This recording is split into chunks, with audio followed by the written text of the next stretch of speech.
ndagira ngo ntangire nihanganisha mu izina rya komisiyo y'igihugu yo kurwanya jenoside mwebwe mwese abibuka munashyingura ababyeyi, abana, abo mwashakanye, abavandimwe, inshuti, imiryango, mbakomeza ku buryo bwose. Ndatangira kandi kuko ari ikiganiro ku mateka tuba tugomba kuyavuga uko ari. Ndagira ngo mpere ku MC umpaye ijambo mukosore gato, kuko iyo avuga inzira y'umusaraba buriya ntabwo ari byo, ahubwo tujye tuvuga wenda inzira ya jenoside, kuko inzira y'umusaraba nibyo yarabaye ku bakristu, ariko wari umugambi w'Imana, kuko Imana niyo yari yaragennye kwizohereza umwana wayo kugira ngo nk'uko babitwigisha aze gucungura abantu. Byari biteganyijwe rero muri gahunda ya Yezu ko azaca muri iriya nzira, ariko nta na rimwe byigeze biteganywa. Haba Imana irema abatutsi ntiyigeze iteganya yuko bazicwa muri jenoside, bishwe mu mugambi mubi wateguwe n'abandi bantu ariko babi bihaye ububasha bwo kwica. Ni byiza kujya rero dukoresha imvugo zirizo. Mu magambo rero atarambiranye cyane, nagira ngo kubirebana n'amateka menshi yavuzwe ndavuga bimwe gusa muri byo, kuko igihe nk'iki cyo kwibuka no gushyingura ayo mateka tuba tugomba kuyagarukaho, kuko kwica byari byaragizwe umuco mubi, ntabwo ari igikorwa cyaje gihubutse. Biranababaje kubona ahantu hari imibirizi. Gesiho mvuka mu yahoze ari Gikongoro, si kure cyane ya hano, ariko mibirizi twarayigaga muri za paruwasi zashinzwe mbere. Nkeka ko yashinzwe umwaka w'1903, ikaba yaraje ikurikira Save na Zaza, ndetse na Nyundo yashinzwe muri 1901. Bisobanuye ko jenoside yakorewe abatutsi 1994 yabaye paruwasi ya mibirizi imaze imyaka 91. Abantu bitwa ko bigishwa urukundo, bigishwa amahoro, bigishwa kubana, bigishwa itegeko ry'Imana ntuzice, ariko kuba mu myaka 91 ubwo butuma butaragize icyo bumara ni ikintu kibabaje cyane. Nkeka ko n'abagisenga, abaza mu misa, bajya mu matorero atandukanye bakwiye kubitekerezaho bagahinduka, noneho bakayoboka koko. Ikindi ni no kureba iyi ngengabitekerezo yo kwanga abatutsi, y'urwango ruremereye, yo kwica yaje ite. Bakomeje kutubwira umwaka w'1959 nibyo, ariko intangiriro y'ingengabitekerezo yo kwanga abatutsi no kwigisha kubica yatangiye mu mwaka w'1957. 1957 ku itariki 24 z'ukwezi kwa gatatu niho hasohotse inyandiko ya mbere ivuga ko abatutsi badakwiye uburenganzira ku gihugu. Iyo nyandiko muzi ku izina rya manifeste y'abahutu, yanditswe n'abantu 9 barangajwe imbere na Kayibanda, ariko mu by'ukuri si Kayibanda nubwo yamwitiriwe, ni inyandiko yari yarateguwe na Musenyeri Perode, ayiha abo bantu barayisinya. Iyo nyandiko ikiri cyayo nuko hari ibibazo ivuga biri byo, kuko yavugaga ibibazo byari mu busumbane bw'abanyarwanda, hari mu kuri. Ahari ikinyoma n'ubugome nuko byose byitirwaga abatutsi, kandi abatutsi bakavanwaho uburenganzira ku gihugu cyabo. Ibyo ni nabyo byaje gukomera mu mwaka w'1959, wakomeje gutangwa ubuhamya hano n'abantu bakuru. Noneho muri uwo mwaka ho handikwa ku buryo bugaragara yuko abatutsi batakwiye, nk'uko nakomeje kubivuga, ubwo burenganzira ku gihugu. Yewe umunsi wo gushinga n'umutwe wa Parmehutu washinzwe na Kayibanda, kugira ngo murabona ndiho nzenguruka impapuro, ndiho ndashakisha aho iyo nyandiko iri, uburyo Kayibanda yabivuze ko ishyaka rya Parmehutu riharanira inyungu za Gahutu na rubanda nyamwinshi icyo ni kimwe. Akaba yarabivuze mu kwezi kwa 9 1959. Iyo rero umuntu ashinze umutwe wa politiki akavuga ko uharanira inyungu z'icyiciro kimwe gusa cy'abanyarwanda, buriya jenoside bayatangiye, kuko jenoside itangirira mu mugambi wo gufata abaturage bamwe bakigizwayo, bakimwa ibyangombwa, bakimwa uburenganzira bugahabwa abandi. Muri iyo disikuru Kayibanda yivugiye ingoma hari mu mujyi wa Butare, anongeraho ko abatutsi ari abanyamahanga. Yakoresheje imvugo ivuga ngo ni envahisseur tutsi, kuvuga ni abantu bihaye igihugu si icyabo. Ati tugomba gusubiza igihugu bene cyo, igihugu ni icy'abahutu. Iryo ni ijambo yavuze agaragaza umugambi ngenderwaho w'ishyaka rya Parimehutu. Nicyo rero bashingiyeho banakomeje kugenderaho muri iyo myaka yose yabaranze. Abaparimehutu bose uwayiyobokaga yabaga agendera kuri iyo nzira yo kumva ko igihugu ni icy'abahutu kandi abatutsi ni abanyamahanga. Akaga k'u Rwanda naho katangiriye, kuko kugira ngo u Rwanda ruyoborwe n'umukuru w'igihugu ufite iyo myumvire, ufite iyo mibonere, ufite iyo myemerere, igihugu kiba cyageze kure.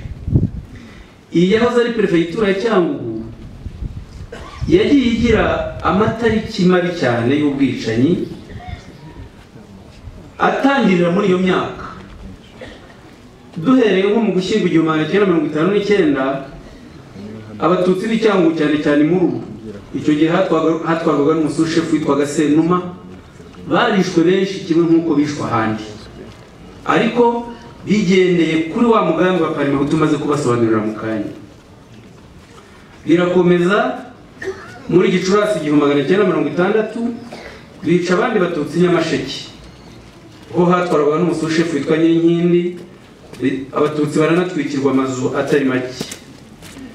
Mu kwezi kwa 10 nanone 1960 ku itariki 10, mwumve ko turi mu myaka itaravuzwe mu bwicanyi cyane, ariko nanone muri sheferi yitwaga Impara barongeye batwika inzu z'abatutsi, cyane cyane ahantu hitwa Biguzi, Ishanye na Shagasha. Kuri uwo munsi umwe gusa batwitse amazu 300 ku itariki 10 z'ukwa 10 1960, amazu 300 y'abatutsi. Mu mwaka wa 1961 mu kwezi kwa 5 kugeza mu kwa 7, mu mezi 2 gusa, abatutsi b'Icyangugu barongeye baricwa, amazu nanone aratwikwa, inzu zabo zirasenywa, hiyongereho n'ubundi bugizi bwa nabi. Muri 1963 ho nanone ndashimira abatangabuhamya babivuze, wenda icyo batasobanuye kimwe mu mwanya muto bari bafite, nuko buriya bwicanyi bwo muri 1963 leta mu kubukora yagiye yohereza umuminisitiri muri buri prefecture, cyane cyane bagahera kuri prefecture zari zifite abatutsi benshi. Cyangugu nawe yarimo. Cyangugu rero yoherejwemo umuminisitiri wari uw'imirimo ya leta n'ingufu witwaga Otto Rusingizandekwe, wakomokaga mu Ruhengeri, yoherezwa na Kayibanda kuza kuyobora iyicwa ry'abatutsi muri Cyangugu. Gikongoro duturanye hirya aha bahohereza witwa Jean Baptiste n'ahandi bagiye baboherezayo ababurugumesitiri kujya kwica, nako abaminisitiri bakajya gufatanya n'abaperefe, bakanafatanya n'ababurugumesitiri babo. Otto Rusingizandekwe rero ageze muri Cyangugu yakoresheje inama birumvikana, hanafatwa yakoresheje inama na Perefe Pascal Ngirabatware, muramuzi kundusha izina rye mwari mwaramuhaye rya Gahini. Inama kandi ayikorana n'uwayoboraga abasirikare muri Cyangugu. Aba bantu akagatsiko niko muri 1963 kayoboye ikorwa iyicwa ry'abatutsi mu yahoze ari perefegitura Cyangugu. Izi komite nk'iyi yabaye inaha zari muri buri perefegitura: Gisenyi, Gikongoro, Kibungo, Butare, Kibuye na Kigali. Zarahabaye ariko zikagira umuminisitiri uziyobora. Ariko icyiza cyanabaye nuko ubu bwicanyi bwo muri 1963-1959 hari n'ababwamaganye arababurwanyije. Nagize kuvuga uburyo Musenyeri Perode ari mu bakwirakwije ingengabitekerezo ya jenoside, ari mu bayitangije, ariko hari n'abapadiri kandi bari mu muryango umwe nawe, abapadiri bera bagize ubutwari bwo kwitandukanya nawe. Nabo nkeka ko ku munsi nk'uyu tuba dukwiye kwibutsa ayo mateka no tukanibutsa ababaye babi n'abagize uruhare mu guhangana nabo babi. Umupadiri witwaga Henri Bazo yari padiri icyo gihe mukuru, padiri mukuru wa Nyamasheke, yanditse ibaruwa ku itariki 22 z'ukwezi kwa mbere 1964 ayandikira Perefe Ngirabatware. Noneho yanditse amagana ubwicanyi Perefe yari yakoze ku Batutsi. Amaze kwandika iyo baruwa, bamwirukanye Nyamasheke, babanze kumufungisha ijisho, niko babyitaga. Kumufungisha ijisho kwa kugufungirana mu kigo gwa mahonga. Nyuma baza kumwirukana, bamusimbuza umupadiri wundi witwaga Rushita. Uyu Rushita akaba yari mwene nyina wabo waje kuba perezida wa Repubulika, Juvenal Habyarimana. Padiri Henri Bazo rero ni umuntu rero dukwiye kujya twibuka, apfuye vuba. Yapfuye ku itariki 23 z'ukwa gatandatu 2016, ni vuba. Afite imyaka 92, ni umuntu waharaniye amahoro, warwanyije urwango cyane ku Batutsi. Undi nanone twavuga wahanganye n'ubu bugome ni Musenyeri Bigirumwami wo muri 1963. Yanditse ibaruwa mu kwezi kwa munani 1964, nanone yandikira Perefe wa Cyangugu, uwa Gisenyi n'uwa Kibuye. Umva yandikiye abaperefe baza Perefegitura Diocese ya Nyundo yari ibumbiyemo. Musenyeri Bigirumwami yari yagerageje gukora ibarura agira ngo amenye umubare w'Abatutsi bishwe. Aza gusanga Abatutsi bishwe akavuga ko ari 160 abishwe muri Noheli yo kuri 63. Akavuga ko 160 barimo 100 bo muri Cyangugu, 50 ba Gisenyi n'10 ba Kibuye. Si ukuvuga ko arabunga bonyine, abo nabo yashoboye kumenya, kandi icyo gihe abo bamenyaga n'abakiriziya Gatolika gusa, kubera yuko nk'abo ku Kibuye benshi bari mu idini ry'Abadiventiste, nk'abo ku Mugonero, abandi Abapresbiteriyani nk'ab'Irubengera n'Ikirinda. Aba rero ntabwo bashoboye kubabarura kuko Kiliziya Gatolika baruraga babo. Ariko Musenyeri Bigirumwami yanagize ubundi butwari, yarashoboye icyo gihe yanyaza amasakaramentu ku buryo buhoraho. Perefe Ngirabatware aramuca, munyaga amasakaramentu ubuzima bwe bwose, afata icyemezo gutyo amuhoye kwica Abatutsi. Icyo cyemezo cyaje kuvanwaho na Musenyeri Karibushi Wenceslas mu mwaka w'1986, ngo mu buryo bwo gusa nkaho ari ukwiyunga. Uwo mwaka wonyine 1963 mu Rwanda hose imibare tugerageza gushakisha, yuko z'ubushakashatsi ukareba Abatutsi bishwe inaha cyangwa Ugikongoro, Kibuye n'ahandi, tubona abantu bari hagati y'25,000 n'30,000. Ni umubare munini. Icyo gihe mugira ngo dukwiye kujya tubimenya, ni nabwo ku rwego mpuzamahanga muri 1963 itangazamakuru mpuzamahanga, abatangabuhamya b'abazungu bari hano bavuze ko mu Rwanda habaye jenoside. Iryo jambo ryakoreshejwe bwa mbere ku bwicanyi bwakorewe Abatutsi muri 1963, ibinyamakuru bibyandika mu ntangiriro za 1964. Ndababwira rumwe nk'ebyiri muri nyinshi zihari.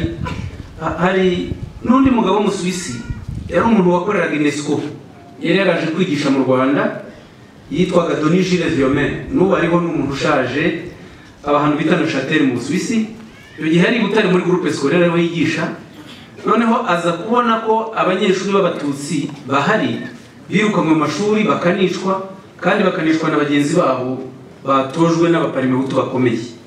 Viomet yandika asezera avuga ko adashobora kwihanganira gukomeza kwigisha abanyeshuri bazicwa bajijijwe jenoside, akabivuga atyo, kandi bicwa na bagenzi babo.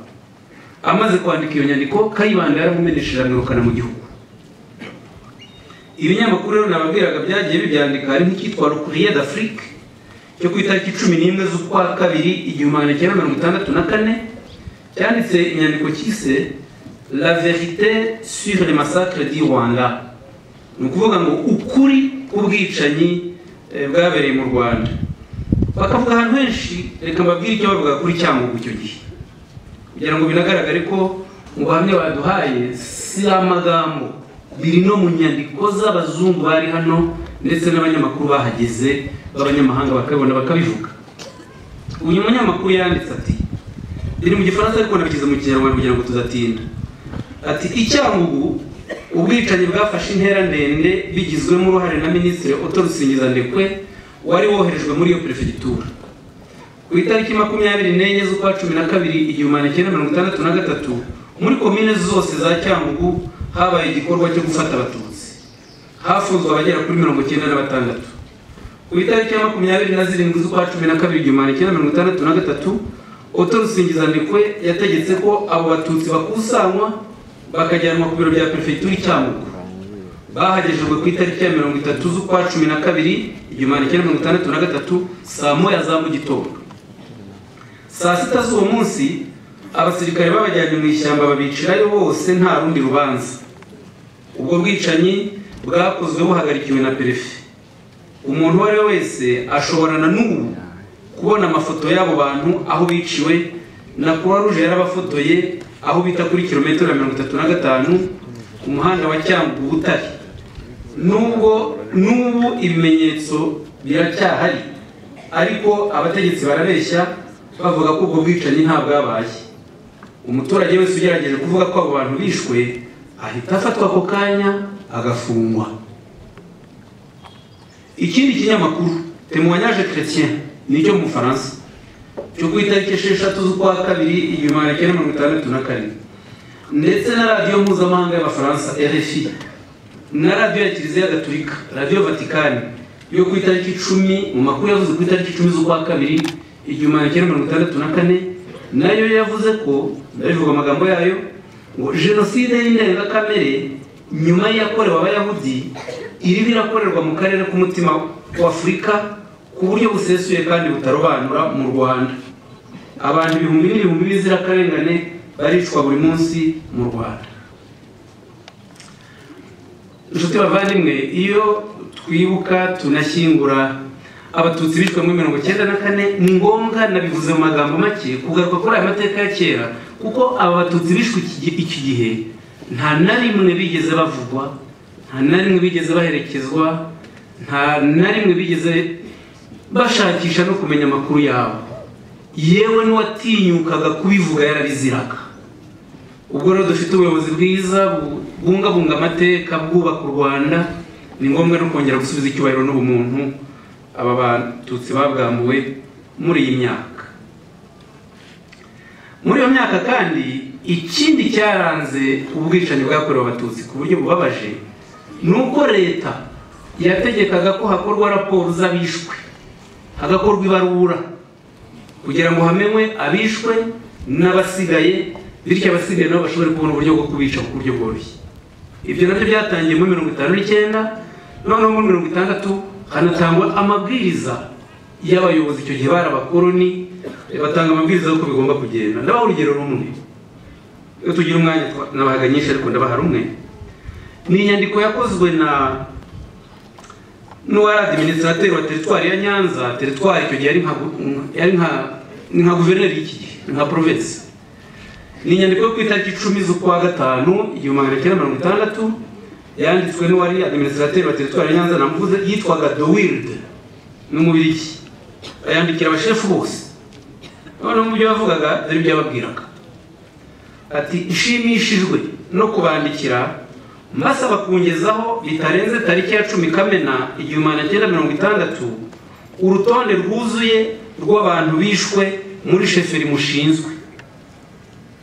Urwo rutonde rugomba kuba rwuzuye neza, rugomba kugaragaza amazina y'abishwe mu kwezi kwa 11 1959 n'abishwe mu bihe byakurikiyeho muri uyu mwaka w'1960. Muzagaragaze n'inzego z'umutekano, muzagaragaze abishwe n'inzego z'umutekano n'abishwe n'abanyamashyaka ya politiki. Mugomba kwandika izina ry'uwishwe, izina rya se n'irya nyina, itariki yiciweho n'impamvu yishwe. Mwumve leta icya mbere bagaragaza ni iki? Baragaragaza ko inzego z'umutekano zicaga abatutsi. Icya kabiri ko amashyaka ya politike nayo yicaga abatutsi. Mwumve ko n'ubwicanyi bwakorwaga na leta. Agakomeza avuga ko bagomba kugaragaza umwirondoro wuzuye w'abishwe, izina ry'uwishe, uwishwe, se na nyina, itariki yiciweho n'impamvu yishwe. Aha impamvu ishobora gusobanura icyatumaga bica abatutsi ni ikihe? Aha rero mu ikorone yitwa impamvu, iyo uhageze usanga nta kindi bandikagaho ngo tutsi gusa. Tutsi, impamvu yishwe tutsi. Nta raporo n'imwe twigeze tubona mu bushakashatsi dukora igaragaza ko abicanyi bo bashakishwaga cyangwa se ngo bamenwe nabo babe bakurikiranwa. Iki kikaba ari ikintu gikomeye kuko kuba haragiye himikwa uyu muco kudahana abicanyi ahubwo kubatonesha bagakomeza kwica imyaka yose yakurikiyeho. Muri 1994 rero aho murabizi kundusha abakuru ba hano, ariko mu bushakashatsi dukora kimwe mu bigaragara za komite zo muri 1963 1994 nazo zashubijweho, komite zitegura ubwicanyi. Icyangugu murabizi yayoborwaga na Prefe Bagambiki. Prefe Bagambiki kimwe mu bizahora bimbabaza kugeza nitahiye ni ukubona yaragizwe umwere n'urukiko rwa Arusha. Bagambiki yishe abatutsi mu Bugesera muri 1992. Bamuzana icyangugu ari uburyo bwo kumwimura kubera yuko hari hasohotse za raporo z'imiryango irengera uburenganzira bwa muntu zigaragaza ko sous-préfet icyo gihe nako ari prefe wa Kigali ko yica abatutsi mu Bugesera. Raporo zamutanzweho, Habyarimana namwimura amuzana icyangugu byitwa ko ari kure abantu batazamenya neza aho ageze inaha akomeza gutegura jenoside kugeza aho abarimbuye. Kubona Bagambiki ntagerura na Kabirigi bagirwa bere n'ubutabera mpuzamahanga, tekereza ko aricyo gikomeye umunsi nk'uyu tuba dukwiye kugira. Ariko niyo yoborwa iyo komite birazwi, ikaba arimo nanone na Simeon Shamihigo wari subusiti wa parike, we yakatiwe igihano cya burundu n'urukiko rwa Arusha. Hakaba Liyetona Samuel Manishimwe yakatiwe imyaka 12 ariko ubu yararekuwe. Hakaba abasuperefe batatu witwaga Emmanuel Kamonyo wenda namuzi yaranyigishije. Hakaba Theodore Munyangabe na Gerard Terebura. Hakaba Christophe Nyandwi wari umukuru w'interahamwe muzi cyane. Major Munyarugerero wayoboraga gendarmerie. Procureur Paul Norimana. Simeon Remesha wayoboraga ikigo cy'amashuri cya Gihundwe. Yusufu Munyakazi umucuruzi umwicanyi warwa hano mu Bugarama n'abandi. Abo nibo bari ku isonga uko tubibona, niyo mazina y'ingenzi agaragara ko asibo bonyine. Bakanafatanya na General Kabirigi, Ministre Ntagerura, Major Singirankabo yari Colonel Singirankabo yari yaravuye mu ngabo ariko baramwohereje muri Cyangugu kuyobora icyitwaga autodefense civile. Ubwo autodefense civile yari system bashyizeho igamije kureba uko ubwicanyi butegurwa ndetse no gutanga ibikoresho mu nterahamwe no kuzitoza. Hakaba n'undi wahoze ari depite Barigira Felician. Mwahoze muvuga abangaba bari mu mahanga, tugerageza gukora dosiye ngo bakomeze bashakishwe. N'uyu Barigira ari mu bashakishwa, aba mu Faransa, ubwo wenda n'ibikunderezo nawe nubwo akuze azitaba ubutabera. Icyo nasorezaho rero, aka gatsiko ka Cyangugu n'abishe hano Imibirizi ntabo havuga buriya tubitandukanyije n'uruganda rwa Simerwa. Uruganda rwa Simerwa hari amashyuza mu Bugarama, buriya naho hari harashinzwe akazu kagamije gukangurira no gutoza uburyo jenoside igomba kugenda muri Cyangugu. Ako kazu Ministre Nziro yaracyo yari Ministre w'inganda niwe wagize n'uruhare mu kukazamura cyane, afatanya abishinga witwaga Marcel Sebatware, akaba yari amuze directeur wa Simerwa, ariko mu by'ukuri akaba yarahakoraga na mbere. Bamushyiraho muri 1991. banabohereza abandi bakozi b'intagondwa bakomoka mu majyaruguru y'igihugu, cyane cyane bafata bo muri Gisenyi na Ruhengeri, abari bashinga imirimo y'ubuyobozi, kugira ngo bizanaborohere mu gutoza interahamwe no kuziha akazi muri urwo ruganda rwa Simerwa.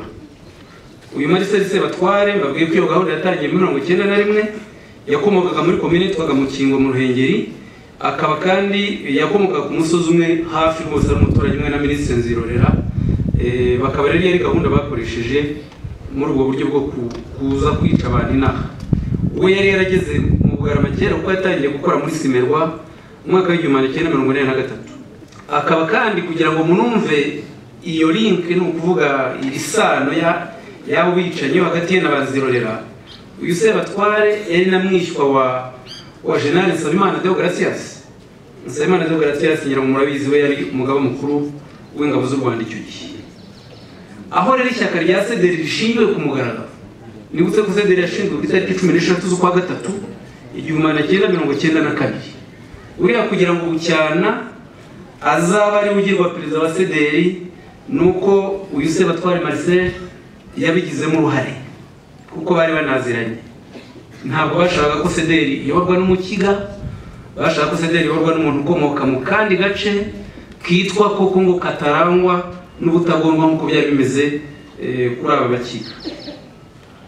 Aba bantu rero n'uyu Marcel Sebatware turakora ibishoboka byose kugira ngo nawe ubutabera iherezo buzamugereho, kuko amakuru dufite nuko aba mu gihugu cy'Ububiligi, ariko ari mu bafatanyije n'izi nterahamwe z'abana ndetse n'ababakundukiza n'abandi mu kurimbura ahantu hatandukanye muri Cyangugu ndetse na Kibuye, za Bisesero n'ahandi.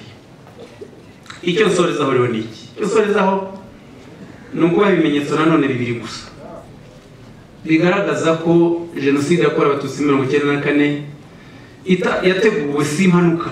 Icyo ihame ryo turarizi uretse abigize nkana. Reka mbari inyandiko imwe yo ku itariki 27 z'ukwa karindwi 1992, 27 z'ukwa karindwi 1992. Mwumve ko hari hasigaye imyaka 2 ngo jenoside ya rurangiza ikorwe.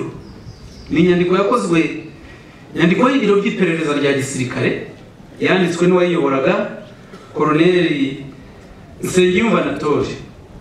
Akaba ari inyandiko yanditse kubera yuko mu masezerano ya Arusha hari hamaze kwemezwa protokole yateganyaga yuko ingabo zaho zari za leta icyo gihe n'iza FPR Inkotanyi zahurizwa mu mutwe umwe w'ingabo z'igihugu. Abasirikare rero barabirwanya, noneho banaburira Habyarimana ko niba yemeye ko icyo gikorwa kiba nk'uko amasezerano Arusha yaramaze kubitangaho icyifuzo ko azicwa niba byemeye. Dore ko Nsengiyumva bimwandikiye ko ingabo z'u Rwanda ziteguye, dore amagambo ye naya, gutsemba Abatutsi n'abandi bose bayobozi bagize uruhare mu guteza ibyo bibazo. Icyo yita ibibazo ni ukwemera amasezerano y'amahoro. Niba uwo muperezida atarengeye abantu be, natava mu byo arimo vuba azisanga ari wenyine. Niba umukuru w'igihugu adashaka inshingano ze zo kurengera igihugu, azegure abandi babikore. Hari indi nyandiko noneho yorekana nyibura, ariko nge noneho mbere gato ya jenoside, radiyo mwari muzi cyane RTRM. Radiyo RTRM yo ku itariki 3 z'ukwa 4 1994 yanyujijeho nanone ubutumwa bugaragaza neza cyane ko wa mugambi Nsengiyumva yari yaravuze hano, ariko sinanabwiye ko bagusura nawe yabivuze ku itariki 8 z'ukwa 12 1993 ari Arusha, avuga ati ndatashye ngiye gutegura imperuka yabo. Noheli rero Hitimana wari umunyamakuru wa RTRM, dore ko yabivuze ku itariki 3 z'ukwa 4 1994. Hasigaye iminsi 4 gusa ngo bice Habyarimana banakore jenoside. Ndavuga kwica Habyarimana kuko yishwe n'intagondwa ze. Noheli yabivuze atya: mu by'ukuri FPR yagombye gucisha make. Abakozi bacu batugezaho amakuru batubwira ko ku itariki ya 3, iya 4 n'iya 5 hano i Kigali, mu mujyi wa Kigali hagomba kuba kaha, ndetse no ku itariki ya 7 n'iya 8 muzumva urusaku rw'amasasu cyangwa se za grenade ziturika. Nizeye ko ingabo z'u Rwanda ziri maso. Bitabaye ibyo gufata Kigali turabizi. Bitegerejwe ko hazaba akantu ku matariki ya 3, ya 4 n'iya 5 Kigali, kandi kazakomeza. Uretse ku itariki ya 6 hazaba ikiruhuko. Ku itariki ya 7 n'iya 8 bazashoza ikintu kidasanzwe bakoresheje amasasu na za grenade. Ukuri nuko hari igitero simusiga bariho bategura. Bajya bagira bati igihe tuzashobora gukora akantu kazahungabanya umujyi hazakurikiraho igitero simusiga. Itariki bizaberaho ntabwo amakuru yari yayimbwira neza, ntiyari yayimbwira, ariko ibyo bizatuma ingabo z'igihugu zirakara, hanyuma zivuge ziti ibyo byose ni abatutsi babiduteza. Murumva mu buryo bwose bwumvikana. Noheli ari baravuga ko indege ya Habyarimana bazayihanura, ako niko kantu, noneho kagakurikirwa n'urusaku rw'amasasu na za grenade. Icyo kikaba icyo yise ikintu kidasanzwe cyasimusiga, ukuvuga kizarimura abatutsi bose. Dufite rero amahirwe noneho y'uko ubuyobozi bwacu buduha uyu mwanya wo kwibuka aya mateka, kuyasubiramo, tukayigisha, tukayasobanurira aba bana kugira ngo bayamenye, bazayasigasire. Ndagira ngo cyane cyane nkangurira aba bana soza ko ino buriya muri aka gace, muri aka karere mugira, nanyavuze ngo mugira, tugira ikibazo twese, kuko tugifite abantu bafite ingengabitekerezo ya jenoside bayikwiza bari mu mahanga, ariko bagakoresha imbuga nkoranyambaga zigera hose. Abantu bazwi nka Twagiramungu Faustin avuka hano, Jean Marie Vianney Ndagijimana muramuzi avuka hano, leta y'ubumwe yamugize minisitiri w'ububanyi n'amahanga, yiba amafaranga bari bamuhaye ngo ashyire ambasade y'u Rwanda muri Amerika, amafaranga yakubita umufuka, aragenda asubira i Burayi mu Faransa. Ubu niwe wirirwa abeshya ko nta jenoside yabayeho, ndetse akanakwirakwiza avuga ko ngo we afite se w'umuhutu na nyina w'umututsikazi, ko ngo ukuri kwe ariko kugomba kumvikana. Ariko nyamara n'umwe mu bantu buzuye ingengabitekerezo ya jenoside ku buryo burenze. N'abandi bandi barimo b'abapadiri ba Thomas Nahimana, ba Frontenatus Rudakemwa, nanone bakomoka muri yahoze ari diocese ya Cyangugu. Kuba tugifite abantu nk'aba nanone bidutera imbaraga zo guhangana nabo, zo kwamagana izisigisigi bakomeje gukwiza abanduza urubyiruko, no kubabwira yuko umwanya wabo warangiye, ko u Rwanda rutazigera na rimwe rwongera guha agaciro ibitekerezo byabo. Dukomeze rero kwibuka duhesha agaciro izi mfura, tuzerekeze twishimye tunezerewe, kuko ubupfura badusigiye bazishima nibabona dukomeza kubahesha agaciro, tutihorera kandi tubakunda. Mukomeze kugira amahoro.